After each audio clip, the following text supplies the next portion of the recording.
Il dramma di un familiare scomparso non è facile da descrivere perché è una cosa che ti attanaglia da dentro, che ti spegne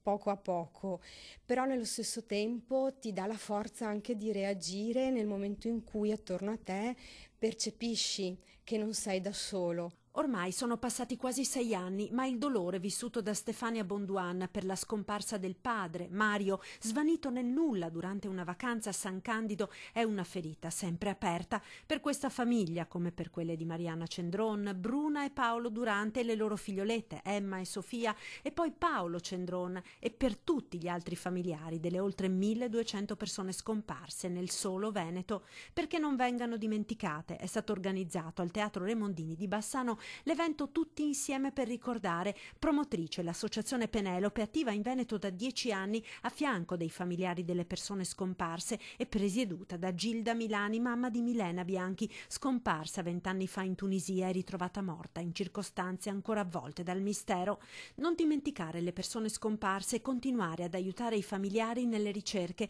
e nella battaglia contro quella burocrazia che troppo spesso rallenta le indagini è uno degli obiettivi dell'associazione, che si appella comunque a tutte le persone. Dalle forze dell'ordine, ai mezzi di comunicazione, alle persone comuni che si muovono sul territorio, tutti ci possiamo dare una mano. Il dramma degli scomparsi è un fenomeno purtroppo in crescita in Veneto come in tutta Italia, e a complicare le ricerche, anche attraverso l'esclusione delle ipotesi peggiori, alcune carenze tuttora presenti. Purtroppo molte sono anche le persone ritrovate senza vita in obitorio e non identificate. Anche questo è un altro tema su cui Penelope si sta muovendo, la costruzione della banca dati del DNA. Ed anche in questo caso i numeri sono da brivido: più di 800 in Italia le persone trovate senza vita che non sono state identificate, una cinquantina nel solo Veneto.